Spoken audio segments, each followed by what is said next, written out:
Journal Tonnerre, les jeunes de la commune. Reportages, interviews. Les ateliers radio à Tonnerre.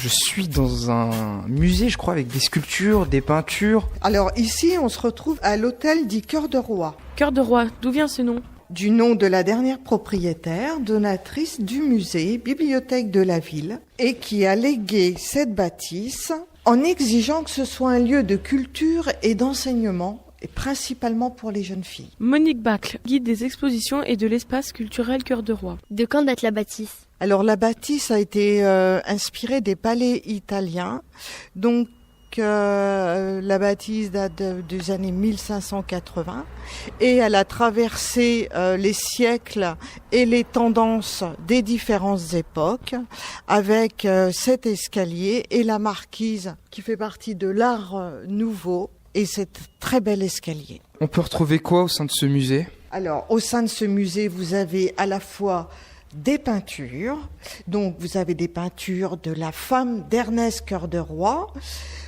Vous avez à la fois des sculptures, des hommes qui sont nés à Tonnerre, qui ont vécu à Tonnerre et qui sont aussi devenus des hommes célèbres, tels le général Campenon, tel Gaillardet aussi, qui était de Tonnerre, sa famille était de Tonnerre, qui a été un grand homme célèbre pour son œuvre La Tour de Nesle. Donc on peut retrouver aussi des personnes qui ont vécu, qui ont marqué un petit peu l'histoire de France ? Oui, complètement. Vous avez aussi des tableaux Louis XV que nous avons ici. Et puis nous avons aussi des baillis de la ville de Tonnerre, dont vous pouvez retrouver les tableaux. Et aussi des maquettes de bateaux qui ont participé à la libération des Amériques avec Lafayette. Y a-t-il d'autres choses à entreposer ici dans le musée ? Alors, il y a la partie musée et aussi on a une partie salle d'exposition. Et dans cette salle d'exposition, on expose quoi ?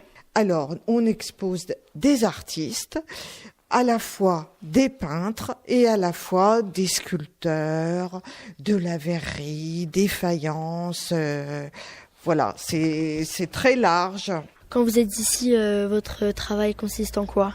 Alors, mon rôle est d'accueillir et d'informer les visiteurs de ce qui existe ici même, de la bâtisse aussi, de son architecture et aussi du rythme des expos et d'informer un petit peu par rapport à l'histoire, parce que Tonnerre est un lieu où l'histoire est le patrimoine culturel un des plus importants.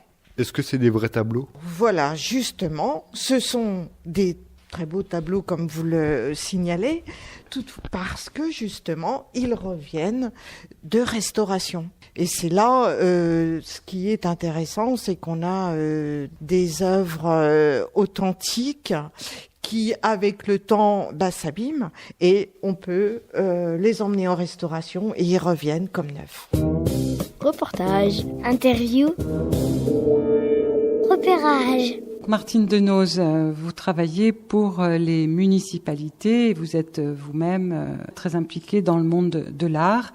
Alors, vous travaillez pour quelle municipalité ? Je travaille actuellement pour la municipalité de Tonnerre depuis 3 ans. Et avant, ça fait 9 ans maintenant que je travaille pour la galerie du musée de la Faïence à Ancille-Franc. Et en 90, j'avais une galerie d'art contemporain à Tanlay. Alors avec la ville de Tonnerre, qu'est-ce que vous faites ? On est aujourd'hui à l'hôtel Cœur de Roi.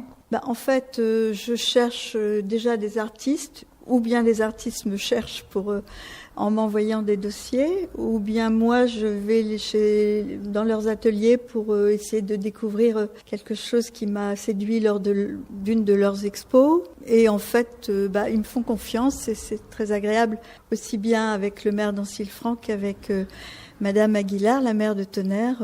Il y a vraiment une bonne entente et je suis très heureuse de travailler dans ces conditions-là. Donc le 2 juin, il y a eu le vernissage de l'exposition qui va se tenir jusqu'au 9 juillet.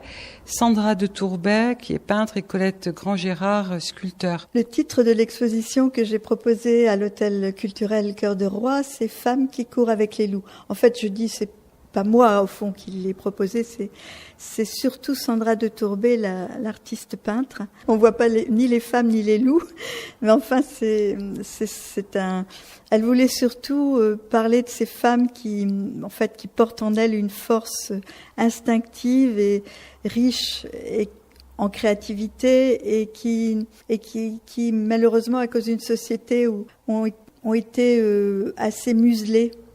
En fait, la femme sauvage. Alors elle veut faire ressortir cette femme qui a été un peu muselée. C'est difficile de parler de peinture. Oui, c'est très difficile. Et puis bon, moi je la ressens énormément. Et puis c'est pas évident de faire passer toujours son message. Bon, après il faut être réceptif. C'est vrai que l'abstraction, ça a toujours été un peu compliqué. Quelques mots sur Colette Grand-Gérard, sculpteur. Colette Grand-Gérard, c'est un harmonieux mélange à la rencontre de deux matières, la pâte de cristal et le bronze. Alors, elle est à la croisée de deux territoires pour la réalisation du bronze, parce qu'elle part pendant X mois au cœur du pays vaudou, travailler le bronze, et à Paris pour la fabrication du verre. Alors, en fait, sa création traverse deux cultures pour faire émerger un dialogue entre les territoires africains et occidentaux. C'est un voyage initiatique. C'est très expressif aussi. Alors, qu'est-ce qu'il va y avoir comme autre exposition pendant l'été, après celle-ci? Alors, en ce qui concerne donc cette exposition de Sandra de Tourbet, peintre, et de Colette Grand-Gérard, sculpteur, qui va se terminer le 9 juillet. Tout de suite après, il y aura une exposition de Anna Madia, qui est une peintre italienne qui est en résidence à Troyes, qui fait une peinture très très léchée, très figurative, mais très grande qualité. En plus, c'est une femme charmante, généreuse. Enfin, on sent dans sa peinture énormément d'émotions. Et quant à Laurence Hardy, elle a fait un très beau travail que j'ai vu déjà et en céramique, et elles vont exposer toutes les deux ensemble, en sachant que Laurence est d'origine italienne aussi. Merci Martine Denoz. Donc, on peut venir à l'espace Cœur de Roi jusqu'au 9 juillet pour voir cette magnifique exposition pleine de couleurs proposée par Sandra de Tourbet et Colette Grand-Gérard.